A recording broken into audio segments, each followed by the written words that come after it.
کہ ان میں کیا راز پوشیدہ ہے اور ہم اس کے صلے میں خدا کی راہ میں بخشے جائیں گے؟ جس پر نانک نے جواب دیا کہ میں بھی دن میں 5 وقت کی نماز ادا کرتا ہوں، ایک سچ کی، دوسری حق حلال کی کمائی کی، تیسری خدا کے فضل و کرم کی، چوتھی نیت اور ایمانداری کی، اور پانچویں خدا کی حقیقی یاد کی۔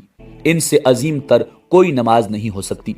قاضی نے کہا کہ میرے ساتھ نماز پڑھ کر دیکھو، تمہیں خود ہی فرق معلوم ہو جائے گا۔ نانک نے کہا مجھے منظور ہے۔ جب قاضی نماز کے لیے کھڑے ہوئے تو نانک ایک طرف ہو کر مسکرانے لگے۔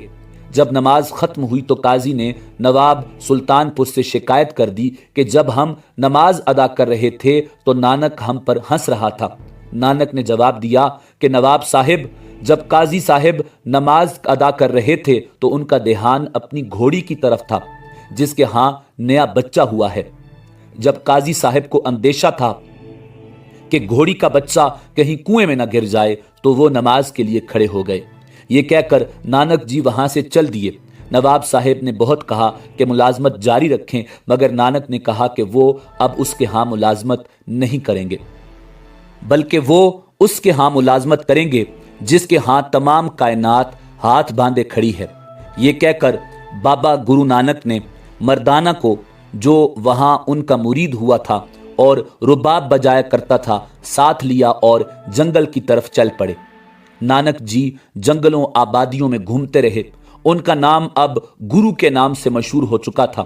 جب وہ ہندوؤں کے مرکز ہردوار پہنچے تو وہاں گنگا میں ہندو نہا رہے تھے اور پانی مشرق کی طرف اچھالتے تھے۔ جب نانک جی نے اس کی وجہ پوچھی تو بتایا گیا کہ یہ پانی مرنے والے بزرگوں کو دیا جا رہا ہے تاکہ ان کی زندگی آسودہ اور ٹھنڈی رہے۔ یہ سن کر نانک جی نے پانی مغرب کی طرف اچھالنا شروع کر دیا۔ لوگ ہنسے کہ کیا کبھی کسی نے مغرب کی طرف بھی پانی اچھالا ہے؟ تو نانک جی نے جواب دیا کہ میرے کھیت یہاں سے مغرب کی طرف ہیں اور پنجاب میں ہیں، میں ان کو یہاں سے پانی دے رہا ہوں۔ لوگ کہنے لگے اتنی دور سے دیا ہوا پانی آپ کے کھیتوں کو کیسے سرسبز کرے گا؟ جس پر گرو نانک نے کہا اگر آپ کا دیا ہوا پانی دوسری دنیا میں پہنچ سکتا ہے تو کیا میرا پانی اس دنیا میں میرے کھیتوں کو سرسبز نہیں کر سکتا؟ دراصل بابا گرو نانک نے ان کے عقیدے کی نفی کی تھی۔ ناظرین، کہتے ہیں کہ مغل شہنشاہ ظہیر الدین محمد بابر جب ہندوستان پر حملہ آور ہوا اور اس نے پنجاب کو تہہ تیغ کیا تو ایمن آباد میں جو جنگی قیدی بنائے گئے ان میں بابا گرو نانک اور مردانہ بھی تھے۔ گرو نانک کو چکی پیسنے پر لگا دیا گیا۔ بابا جی بلند آواز میں کلمات حق کہتے اور خوشی سے اپنا کام کرتے۔ جب یہ خبر بابر کو ملی کہ ایک فقیر خوشی سے چکی چلا رہا ہے اور کلمات حق کہہ رہا ہے اور احسان مندی کے ساتھ گھومتا ہے تو بابر نے کہا کہ میں ایسے فقیر کا دیدار کرنا چاہتا ہوں۔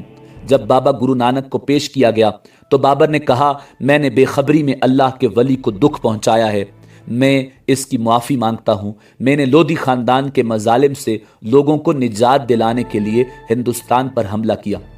گرو نانک نے جواب دیا اگر آپ نے بھی رعایا پر ظلم کیا تو آپ کا بھی یہی انجام ہوگا۔ جس پر بابر نے کہا میں وعدہ کرتا ہوں کہ میں معصوموں کو کبھی نہیں ستاؤں گا۔ بابا گرو نانک نے کہا خدا تمہارا راستہ روشن اور منور کرے۔ یہ کہہ کر وہاں سے چل دیے۔ گرو نانک نے مکہ، مدینہ اور بغداد کا سفر بھی کیا اور بعض روایات کے مطابق بابا گرو نانک نے حج بیت اللہ بھی کیا تھا۔ ناظرین، ایک بات یہ بھی کتابوں میں لکھی ہوئی ہے، اللہ رب العزت جانتا ہے کہ یہ سچ ہے یا جھوٹ۔ کہا جاتا ہے کہ جب وہ تھکے ماندے رات کو مکہ مکرمہ پہنچے تو رات کو سوتے وقت انہوں نے اپنے پاؤں خانہ کعبہ کی طرف پھیلا دیے۔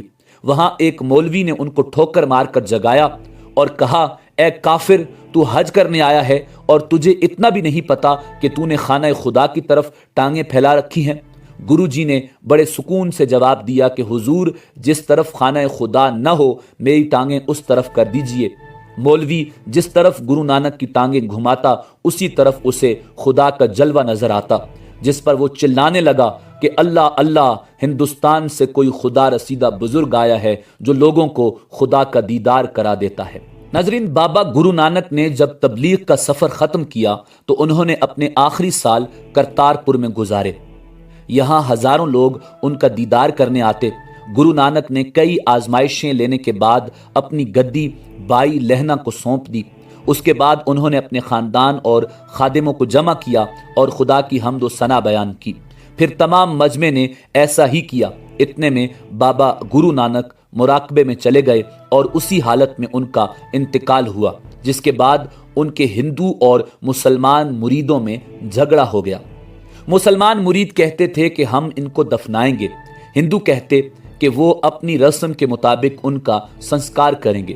آخر میں دونوں اس بات پر متفق ہو گئے کہ دونوں اپنے اپنے پھول ان کے جسم پر رکھ دیں۔ صبح جس فریق کے پھول نہ مرجائیں وہی ان کے جسم کا وارث ہوگا۔ صبح ہوئی تو دونوں فریقین کے پھول تازہ تھے اور مہک رہے تھے، مگر جب چادر ہٹائی گئی تو بابا گرو نانک کا جسم غائب تھا۔ ناظرین، آپ کو آخر میں بتایا جائے گا کہ بابا گرو نانک کا جسم کیسے غائب ہوا۔ ناظرین، گرو نانک کی تعلیمات سکھوں کی متبرک کتاب گرو گرنتھ میں موجود ہیں۔ یہاں پر ان کی 974 منظوم نظمیں موجود ہیں۔ ناظرین، بعض مورخین نے لکھا ہے کہ بابا گرو نانک در حقیقت اللہ کے کوئی ولی تھے جو مسلمان تھے، اور دنیا کے باقی کذابوں کی طرح بابا گرو نانک نے نہ تو نبوت کا جھوٹا دعویٰ کیا اور نہ ہی ولایت کا، بلکہ وہ فقیر خدا مست اور مجذوب تھے۔ ناظرین، یہ حقیقت ہے کہ بابا گرو نانک ہندو خاندان میں پیدا ہوئے تھے، مگر ان کی ساری عمر ہندوؤں کے تہذیب و تمدن اور رسم و رواج کے خلاف گزری۔ گرو نانک کو تعلیم دلوانے کا انتظام خود ان کے والد نے کیا اور انہیں ایک مسلمان معلم سید حسن کے ہاں بٹھایا۔ سید حسن کو قطب الدین اور رکن الدین کے نام سے بھی پکارا جاتا ہے۔ سید حسن نے نانک کو ہونہار دیکھ کر ان کی تعلیم و تربیت میں کوئی کسر نہ چھوڑی۔ چنانچہ بچپن ہی سے گرو نانک اسلامی عقائد سے واقف ہو گئے، صوفیاء کرام کا کلام پڑھنے لگے اور اس کا پنجابی میں ترجمہ کرنے لگے، اور بابا گرو نانک نے ہمارے پیارے آقا احمد مجتبیٰ جناب محمد مصطفیٰ صلی اللہ علیہ وآلہ وسلم کی شان میں اشعار بھی لکھے، اور ان کا اہتمام کے ساتھ مکہ مکرمہ جانا بھی اس بات کی دلیل ہے کہ وہ اسلام سے متاثر تھے، مگر چونکہ وہ زمانے سے الگ فکر کے مالک تھے جن کو اس وقت کوئی نہ سمجھ سکا۔ ناظرین، آغاز میں بابا گرو نانک نواب دولت خان کے ہاں مال زکوٰۃ کے منشی مقرر ہوئے تھے۔ 30 سال کی عمر میں نہ صرف ملازمت چھوڑ دی تھی بلکہ گھر بار کو بھی خیرآباد کہہ دیا اور سیر و سیاحت شروع کر دی۔ ہندوستان، لنکا، ایران اور عرب کے سفر کیے اور 40 سال تک ان ملکوں میں مقدس مقامات کی زیارت بھی کی۔ حضرت بو علی قلندر پانی پتی علیہ رحمہ کے پاس ایک مدت تک رہے۔ ملتان کے مشہور بزرگ حضرت بہاؤالدین زکریا ملتانی علیہ رحمہ کے مزار پر حاضری دی۔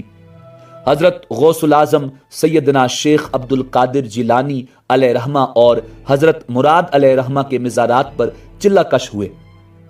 شہر کے باہر جنوب مغرب میں ایک قبرستان سے ملحقہ چار دیواری میں آج بھی آپ کا چلہ مرجع خلائق ہے۔ اجمیر شریف میں حضرت خواجہ معین الدین چشتی علیہ رحمہ کے مزار پر 40 دن چلہ کیا۔ بمقام سرسا حضرت شاہ عبد الشکور علیہ رحمہ کی خانقاہ پر 40 دن ٹھہرے۔ اس خلوت خانہ کا نام آج بھی چلہ بابا نانک ہے۔ حسن ابدال ضلع اٹک کی پہاڑی پر حضرت بابا ولی کندہاری علیہ رحمہ کی بیٹھک پر حاضر ہوئے اور ٹھہرے۔ پاک پتن شریف میں حضرت شیخ فرید الدین گنج شکر علیہ رحمہ کے مزار پر خلوت نشیں ہوئے۔ حضرت ابراہیم فرید چشتی علیہ رحمہ جو حضرت بابا فرید الدین گنج شکر علیہ رحمہ کی 12ویں پشت سے تھے، کی تعلیم سے از حد متاثر تھے۔ گرو نانک کے کلام کے مجموعہ کا نام گرنتھ صاحب ہے، جو حضرت ابراہیم فرید چشتی علیہ رحمہ کی شاعری سے لبریز ہے۔ بعض کا خیال ہے کہ یہ بھی حضرت بابا فرید الدین گنج شکر علیہ رحمہ کا کلام ہے، جس کے ہر شعر کے آخر میں فرید تخلص آیا ہے۔ گرو نانک کا ورد ہمیشہ ہو رہا۔ آپ پر ایک ایسا وقت بھی آیا کہ آپ عالم استغراق میں چلے گئے، جس کی وجہ سے نماز روزے کی پابندی نہ کر سکے اور نہ ہی آپ کو حجامت بنوانے کا ہوش رہا۔ چنانچہ آپ کے پیروکاروں نے بھی نماز روزہ کی پابندی کو ضروری نہ سمجھا اور حجامت کو بھی بالکل ترک کر دیا۔ چنانچہ یہاں سے ہی ہندوؤں کے الگ تھلگ ایک نئے فرقے سکھوں کی بنیاد پڑی۔